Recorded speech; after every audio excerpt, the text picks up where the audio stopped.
गांव से 100 लोग आए होते हैं तो भी इस हॉल में बैठने की जगह नहीं होती।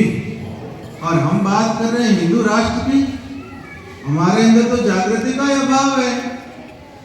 हम तो ऐसा मानते हैं कि सारा ठेका राष्ट्रीय स्वयंसेवक संघ का, ये वही सब काम करेगा। संघ क्या अपने लिए काम कर रहा है? संघ कौन है? आप और हम सब मिलकर संघ बनता है। संघ का अर्थ हुआ समूह। संघ कोई अपना व्यक्तिगत कार्य थोड़ा ही करता है। संघ केवल राष्ट्र और समाज का कार्य करता है। मैं तो अभी विगत 10-15 दिनों से लगातार हिंदू सम्मेलनों में हाजिरी लगा रहा हूं, पर केवल यहाँ ही इतनी कम संख्या देखी है। मैंने कहा कि जन्मभूमि की तरफ जाते आज 3 कार्यक्रम छोड़ के आपके बीच में आया हूँ। भीलवाड़ा में कार्यक्रम था, एक पादरू कार्यक्रम है ठेठ सिवाना के पास में, माचीवाला का कार्यक्रम था, बालोतरा का जो बड़ा कार्यक्रम था। पर मैंने कहा जन्मभूमि की तरफ जाके आते क्या जागृति है, थोड़ा देख तो लें। पर चलो जितने आए इतने अच्छे। हम सभी लोग परम सौभाग्यशाली हैं कि हमको भारत की पुण्य भूमि पर जन्म लेने का अवसर मिला। आप कहोगे भारत को पुण्य भूमि क्यों कहते हैं? ये भारत को पुण्य भूमि इसलिए कहते हैं, यहाँ पर भगवान राम कृष्ण के अवतार होते हैं। और कहीं होते हैं क्या? ये भारत की पुण्य भूमि इसलिए है, यहाँ पर गंगा, यमुना, सरस्वती, नर्मदा, कृष्णा, कावेरी, सिंधु जैसी पवित्र नदियां बहती हैं। ये भारत की पुण्य भूमि इसलिए है, यहाँ पर गौ माता जैसा पवित्र प्राणी विचरण करता है। ये भारत की पुण्य भूमि इसलिए है, यहाँ पर देवता विचरण करते हैं। ये भारत की पुण्य भूमि इसलिए है, यहाँ पर संत, सूरवीर और भामाशाह जन्म लेके आते हैं। हम कितने सौभाग्यशाली हैं कि हमको इस भूमि पर जन्म लेने का अवसर मिला। सज्जन महानुभाव, आदरणीय अटल बिहारी वाजपेयी जी ने कहा था कि भारत की भूमि कोई भूमि का टुकड़ा नहीं है, ये जीता जागता राष्ट्र पुरुष है। ये वंदन की भूमि है, ये अभिनंदन की भूमि है, ये अर्पण की भूमि है, ये तर्पण की भूमि है। यहाँ की प्रत्येक नदी गंगा है और यहाँ के कंकर कंकर में शंकर है। हम जिएंगे तो राष्ट्र के लिए और मरेंगे तो राष्ट्र के लिए। मरने के पश्चात हमारी अस्थियां गंगा जी में प्रवाहित की जाएगी। उन अस्थियों को कोई कान लगा के सुनेगा तो एक ही आवाज आएगी, भारत माता की जय। सुना, हम लोग रामकृष्ण की संतान हैं। हमको क्या गलत इतिहास पढ़ाया जाता है? एक डार्विन हुआ कोई, उसने हमको सिद्धांत पढ़ाया कि हम तो बंदर की संतान हैं। एक दिन मैं गाड़ी में जा रहा था, रास्ते में बंदर मिला तो मेरे साथ एक बच्चा था, वो बोला कि महाराज जी ये हमारे पूर्वज थे। मैंने कहा किसने कहा हमारे पूर्वज थे?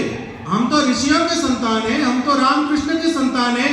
हमको गलत पढ़ाया गया कि बंदर से पैदा हुए। मैंने भी पढ़ा विज्ञान में कि बंदर के पूंछ थी, धीरे धीरे घिस गई और पहले 4 पांवों पे चलता था, बाद में खड़ा होकर चलने लगा। उस काल में बंदर मनुष्य हो गया। कोई विशेष काल आया था क्या? आज बंदर मनुष्य क्यों नहीं होता? उनकी पूंछ आज क्यों नहीं घिसती? हमको गलत पढ़ाया गया। हमको गलत इतिहास पढ़ाया जाता है कि वास्कोडी नाम का कोई व्यक्ति आया था और उसने हमारे भारत की खोज की। मैंने पढ़ा विज्ञान में, अरे वो तो लुटेरा आया था, भारत को लूटने के लिए आया था, पुर्तगाली था। भारत तो अनादिकाल से करोड़ों वर्षों पुरानी हमारी संस्कृति है। हमने अपनी संस्कृति को छोड़ दिया। कैसे छोड़ा? माथे की चोटी कटाने के लिए लोगों ने सिर कटा लिए पर चोटी नहीं कटवाई और हमारे सिर से चोटियां गायब हो गई। हुई नहीं हुई? माथे से तिलक गायब हो गया, हाथ से रक्षा सूत्र गायब हो गया, हमारी जनेऊ गायब हो गई, हमारा वस्त्र पहना हुआ चला गया और क्या क्या चला गया, वो सब कुछ लेके चले गए और यहाँ पर परिवर्तन देके गए। और हम लोग अपने आप को हिंदू कहते हैं। आजकल हम कैसे पहचाने कि हिंदू है? कोई हमारे पास में पहचान है क्या? हम तो धोती कुर्ता पहनते हैं, उनको तो शर्म आती है। हमारे कर्म कांड कराते हैं, विप्र देवता बुरा मत मानना।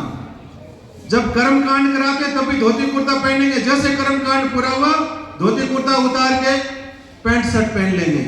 क्यों? हमको अपने चिन्हों में शर्म आती है, हमको अपनी वेशभूषा में शर्म आती है, हमको अपने कर्म कांड करने में शर्म आती है। यहाँ देखो बेटियां बैठी हो, आज माताओं से बात करते हैं। घर में घर की मुखिया कौन है? घर की मुखिया मां होती है। माँ से घर कहलाता है। जिसके घर में माँ बहन न हो उसको घर नहीं कहते, उसको आश्रम कहते हैं। जैसे शरीर में रीढ़ की हड्डी है, ऐसे परिवार में माताओं बहनों आप हो। अगर रीढ़ की हड्डी में थोड़ी खराबी हो जाए पूरा शरीर बेकार हो जाता है। आज वास्तव में देखें, इस समय अगर कोई कहीं गड़बड़ हुई है तो माताओं बहनों सत्यता से निवेदन करता हूं कि आप में कोई गड़बड़ आई है, इसलिए आज परिवारों का पतन हो रहा है।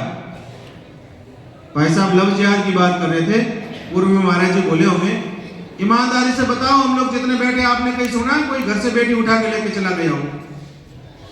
किसी की हिम्मत नहीं होती माँ बहन बेटी के सामने देखने की, अगर आपकी सहमति न हो तो। अरे बेटियां, चरित्र इतना उज्जवल रखो कि आपके सामने कोई आंख उठा के क्या देख ले। जिनका चरित्र उज्जवल होगा उनका सब कुछ उज्जवल होगा, और जिनके चरित्र में दाग लग गया वो कभी भी सही नहीं हो सकता। इसलिए उज्जवल चरित्र बनाओ। माताओं बहनों की जिम्मेदारी बनती है, कठोरता से निवेदन करता हूं, आप अपने बेटे बेटियों को संस्कार नहीं दे रही हो, इस समय संस्कारों की आवश्यकता है। क्या आवश्यकता है संस्कारों की?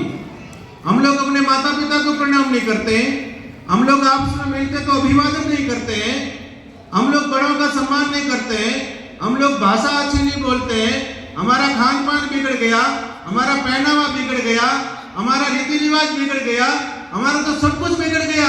और हम बात करें हिंदू राष्ट्र बनाएंगे, ऐसा हिंदू राष्ट्र नहीं बन जाएगा बातों से। इसलिए सबसे पहले जो हमारी सनातन संस्कृति थी करोड़ों वर्षों पुरानी, उस संस्कृति को अपनाओ। ईमानदारी से बताओ किनके घरों में गीता जी, रामायण जी, भागवत जी ग्रंथ है? कोई ग्रंथ नहीं मिलेगा।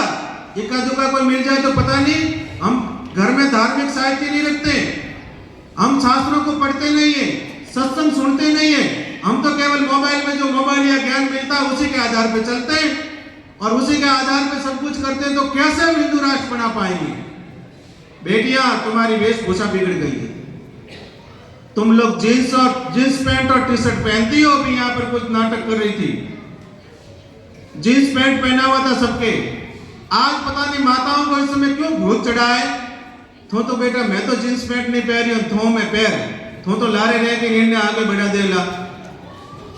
वेशभूषा जिसको शोभा देती है उसको दे। अब मैं साधु हूं, मेरे अंदर भले एक ही गुण नहीं होगा, अंदर से मेरे को थोड़ा ही आपने देखा है, पर मेरे कपड़े पहने हुए आप सब साधु मान रहे हो। और हम सभी लोग जींस पैंट और टी शर्ट पहन के आते, आप कोई हमको साधु कहते क्या? कोई जींस पैंट वाले बैठे थे ऊपर ऐसा कहते, भले हमारी दाढ़ी मोछा हो पर ऐसा कहते। आप सभी लोग सिनेमा हॉल में चले जाओ, कोई नहीं कहेगा यहां पर क्यों आए हो। और हम 4-5 जने सब सिनेमा देखने चले जाए, बाबू जी कोई बुद्धि खराब हो जाए आया। ये किसका प्रभाव है? वेश का प्रभाव है। आप सभी पुरुष लोग हो, अब माता बहनों वैसे पुरुषों का कपड़ा पहनने लग गई है, जींस पैंट और टी शर्ट पहनती है। आप भी ऐसा करो, माता बहनों कपड़े पहनो, सब साड़ी पहनो, घाघरा चुंदरी पहनो।